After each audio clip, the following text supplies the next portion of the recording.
Hello বন্ধুরা, শিক্ষা and টিউটোরিয়ালের পক্ষ থেকে তোমাদের সবাইকে জানাই স্বাগত। আজকে আমি আলোচনা করব উচ্চ মাধ্যমিক 2024-25 শিক্ষাবর্ষের ডাব্লিউবিটি টেস্ট পেপারের বাংলা বিষয়ের প্রশ্নোত্তর নিয়ে।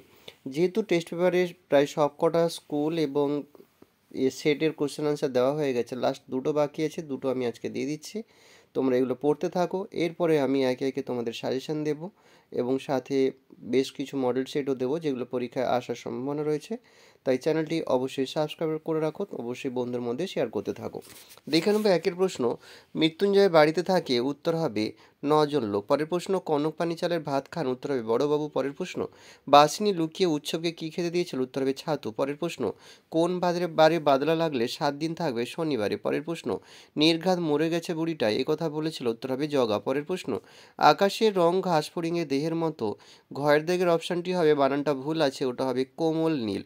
পরের প্রশ্ন, শহরের অসু হাঁ করে কি খায়, উত্তর হবে সবুজ। পরের প্রশ্ন, নিহত ভাইয়ের শবদেহ দেখে নাই যদি হয়, উত্তর হবে ক্রোধ। পরের প্রশ্ন, মহুয়ার দেশ কবিতাটির উৎস হলো, উত্তর হবে কয়েকটি কবিতা। পরের প্রশ্ন, কাবুকি থিয়েটার কোন দেশের, উত্তর হবে জাপান। পরের প্রশ্ন, রামব্রিজকে রজনীবাবু কত টাকা বকশিস দিয়েছিলেন, উত্তর হবে 3 টাকা। পরের প্রশ্ন, মাবরিয়াত সত্তাম আপ্রিয় উক্তিটি কার, উত্তর হবে সৌম্যমিত্রের।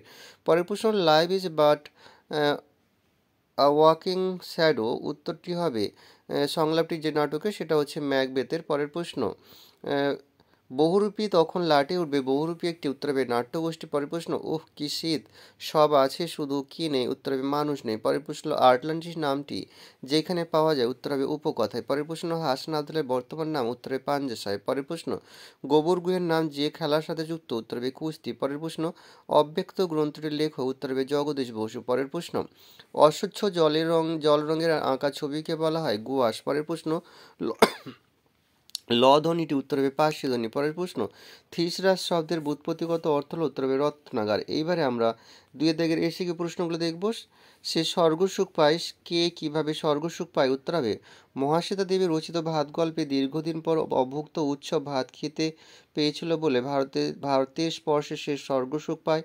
পরের প্রশ্ন, আমি সকর্ণে শুনেছি, বক্তা কে, তিনি কি শুনেছেন, সৈয়দ মুস্তাফা সিরাজ রচিত ভারতবর্ষ গল্পে বক্তা ফজলু শেখ বলেছিল যে সে নিজের কানে বুড়িকে লা ইল্লাহা ইল্লাল ইল্লাল বলতে শুনেছে। পরের প্রশ্ন, সে কখনো করে না বঞ্চনা, সে কে, সে কেন বঞ্চনা করে না, রবীন্দ্রনাথ ঠাকুর রচিত রূপনারায়ণের কুলে কবিতায় সত্য কঠোর বাস্তব ও কঠিন সত্য কখনো বঞ্চনা করে না। পরের প্রশ্ন, আমি তা পারি না, বক্তা কি পারেন না, উত্তর হবে মৃদুল দাশগুপ্তের ক্রন্দনরতা জন্যের পাশে কবিতায় কবি বলেছেন, নিখোঁজ ছিন্ন ভিন্ন মেয়েটিকে জঙ্গলে পেয়ে কবি বিধির বিচার চেয়ে আকাশের দিকে তাকিয়ে থাকতে পারেন না। পরের প্রশ্ন, কারা কেন সারা রাত মাঠে আগুন জ্বেলেছিল, জীবনানন্দ দাশের শিকার কবিতায় দেশওয়ালিরা সারা রাত মাঠে আগুন জ্বেলেছিল শীতের রাতের শরীরকে গরম রাখার জন্য। পরের প্রশ্ন, আমি দেখি কবিতাটি কবির নাম, উত্তর হবে শক্তি চট্টোপাধ্যায়। পরের প্রশ্ন, বিশ্বভারতী কি পারমিশন দেবে, কিসের পারমিশন, উত্তর হবে সৌম্যমিত্র রচিত বিভাব নাটক থেকে গৃহীত উদ্ধৃতিতে মালতীলতা দোলের রবীন্দ্রসঙ্গীতটি ফিল্মি কায়দায় গাওয়ার জন্য বিশ্বভারতী পারমিশন বা অনুমতি পাওয়ার কথা বলা হয়েছে। পরের প্রশ্ন, নানান রঙের দিন নাটকে অভিনেতা রজনীকান্তের বয়স কত, উত্তর হবে 68।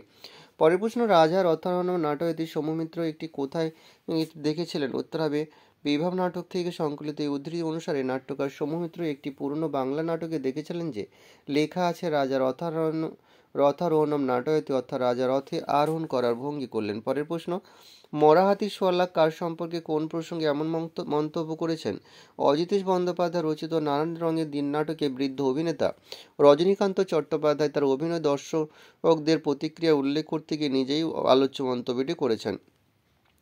পরের প্রশ্ন, সেই সন্ধ্যায় কোথায় গেল রাজমিস্ত্রিরা, কোন সন্ধ্যার কথা বলা হয়েছে, বেটল বেক্টের পড়তে জানে এমন এক মজুরের প্রশ্ন কবিতায় চীনের প্রাচীন নির্মাণ যখন শেষ হয়েছিল সেই সন্ধ্যার কথা এখানে বলা হয়েছে। পরের প্রশ্ন, সঞ্জননী ব্যাকরণ কাকে বলে, সমস্ত বাক্য কিভাবে সঞ্জাত হয় তার সংবাদ যে ব্যাকরণ দেয় তাকে বলা হয় সঞ্জননী ব্যাকরণ। পরের প্রশ্ন, সংক্ষেপিত পদ বা ক্লিপিং স্কিম, কোনো পদ সংক্ষিপ্ত রূপ লাভ করলেও মূল পদটির অর্থটি প্রকাশ করলে সেই নতুন পদকে বলা হয় ক্লিপিংস বা সংক্ষেপিত পদ। পরের প্রশ্ন, ল্যাট এর পুরো নাম, ল্যাঙ্গুয়েজ অ্যাকুইজিশন ডিভাইস। এখানেই শেষ করলাম। সবাই ভালো থেকো, সুস্থ থেকো, পরীক্ষার আগাম শুভেচ্ছা রইল।